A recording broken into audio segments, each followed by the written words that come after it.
vous avez vu que calculer ces entropies, ce n'est pas forcément toujours bien simple. D'accord? Et là, quand j'ai fait ces calculs sur la réaction, je les ai faits sur des systèmes qui étaient fermés, qui étaient faciles à appréhender. Mais ce n'est pas des systèmes très réalistes. La plupart des systèmes sur lesquels on aura à intervenir seront des systèmes qui seront soit fermés, soit ouverts, pas des systèmes isolés. Et pour que la réaction soit spontanée, il faut que la somme des entropies du système et du monde extérieur soit supérieure à 0. Donc ça veut dire qu'il faut faire les calculs que je viens de faire là pour le système et pour le milieu extérieur. Ça fait du boulot. Ça fait pas mal de boulot. Et comme ça en fait un peu trop, et que c'est compliqué, et que la plupart du temps, on se trompe au niveau des signes,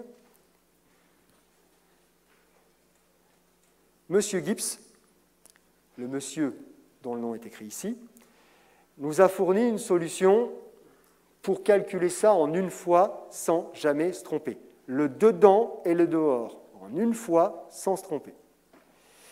Pour ça, le dedans, on va le calculer, pas de problème, d'accord? Comme précédemment. Le dehors, on va tricher un tout petit peu, le faire un peu différemment, en constatant que cette variation d'entropie extérieure, c'est la quantité de chaleur qui va être reçue ou perdue par le milieu extérieur de manière réversible. Il y avait le petit rêve qui traînait quelque part, d'accord? À une température donnée. Si j'ai mon système, c'est donc la quantité de chaleur. Là, j'ai marqué qu'elle rentre, hein, mais elle pourrait très bien sortir, d'accord? Elle est prise ici, dans l'environnement, elle rentre dans le système. Ce qui sort d'un côté rentre de l'autre. D'accord? Donc la quantité de chaleur qui est perdue par l'extérieur, c'est la quantité de chaleur qui est gagnée par l'intérieur. Et vous vous rappelez de la convention? Quand ça sort, c'est négatif, quand ça rentre, c'est positif. Donc si ça sort de l'extérieur, c'est négatif, quand ça rentre, ça devient positif. Donc entre la quantité de chaleur qui est reçue par le système et la quantité de chaleur qui est perdue par l'extérieur, on a simplement un signe négatif. C'est perdu par l'un, c'est gagné par l'autre. Ben, c'est comme quand vous passez un peu d'argent ou un truc comme ça, vous échangez de l'argent, d'accord? Vous l'avez perdu, l'autre l'a gagné. C'est le même principe. C'est en moins sur votre compte, c'est en plus sur le compte de l'autre. C'est le même principe. Et là, il y a un petit truc important. Cette quantité de chaleur, c'est la quantité de chaleur échangée réversiblement avec l'extérieur. Réversible, ça veut dire quoi?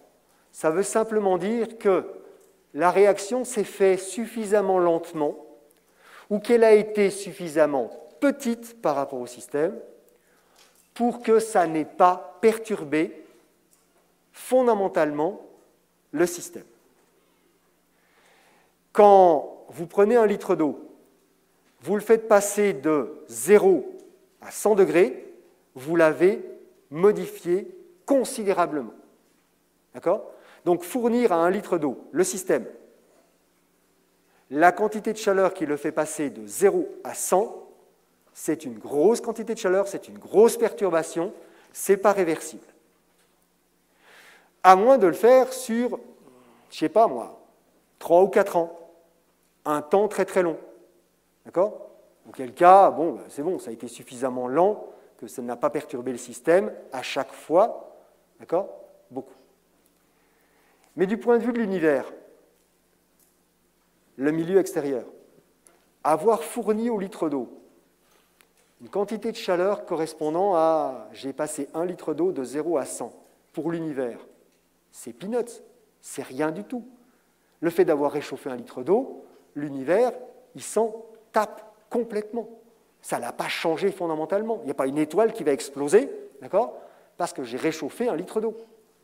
Donc, du point de vue de l'univers, cette quantité de chaleur que j'ai fournie à mon système, c'est rien, peanuts, nada. Donc, si c'est rien, peanuts, nada, c'est réversible.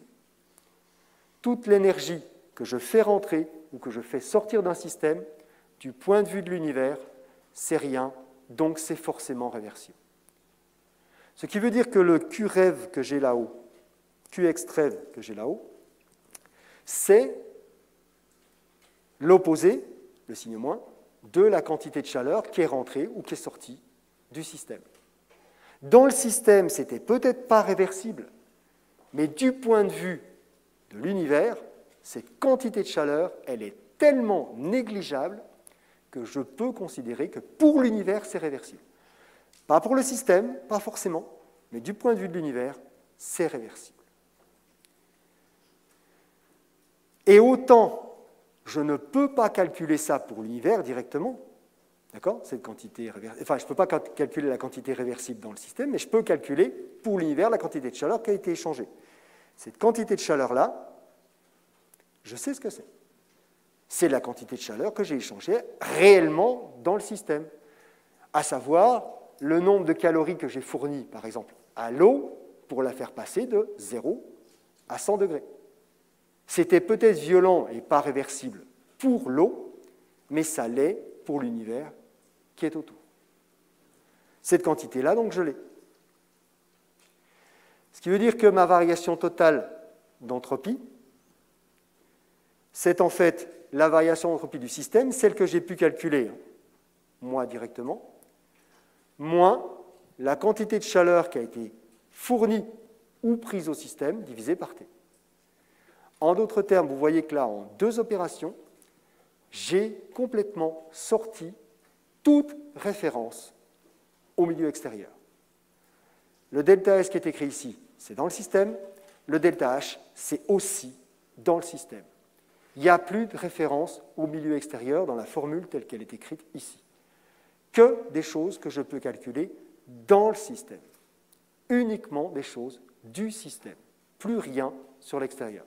Pas besoin de faire des calculs sur l'univers. Je ne m'intéresse que à ce qu'il y a dans le système. Ça va simplifier les choses. En général, on fait ce petit rajustement.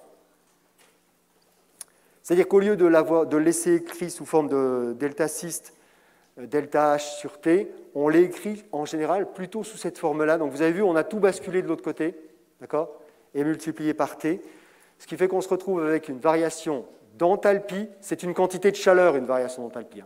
Une quantité de chaleur, juste une quantité de chaleur, ok, avec éventuellement des... Ben non, on ne tient pas compte des variations de pression parce qu'on est à pression constante. Donc des variations de volume, il pourrait y en avoir, mais pas des variations de pression. Donc c'est une quantité de chaleur, une quantité d'énergie. Et le T, c'est la température à laquelle ça se produit. Le delta S, c'est la quantité d'entropie dégagée ou absorbée par le système. Ça s'appelle l'énergie de Gibbs. Alors, M. Gibbs n'était pas quelqu'un avec une tête comme un melon qui a inventé la formule et qui s'est dit bah, « moi, je m'appelle Gibbs, donc on va appeler ça l'énergie de Gibbs ». Non, c'est en hommage à M. Gibbs qu'on appelle ça l'énergie de Gibbs, d'accord ?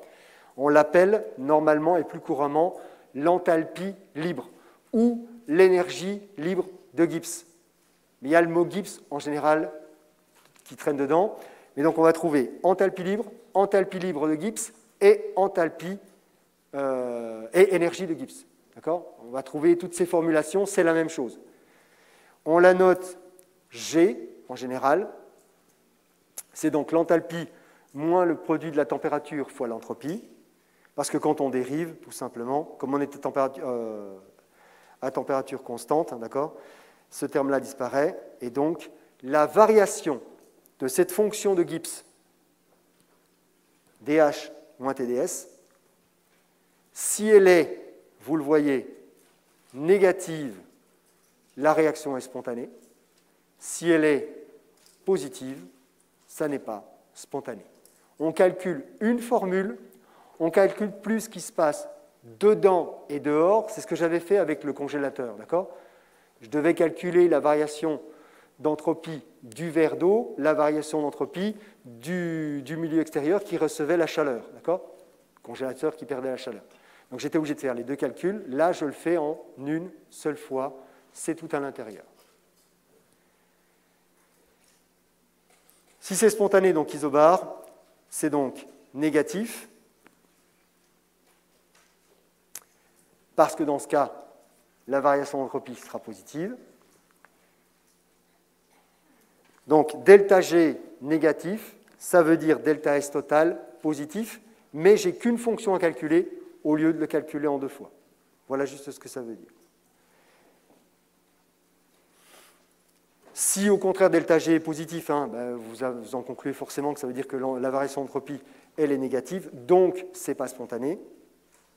Si elle est égale à 0, s'il est égal à 0, a priori, on est à l'équilibre et il ne va rien se passer. D'accord ? Donc on a 3 situations par rapport à delta G. Négatif, le système va évoluer spontanément, tel qu'on l'a décrit. La réaction va se faire, la transformation va se faire, ça va se refroidir spontanément ou ça va se réchauffer spontanément.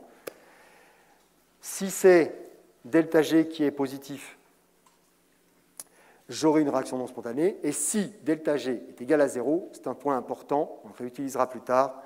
Dans ce cas, il ne se passera rien, je suis à l'équilibre.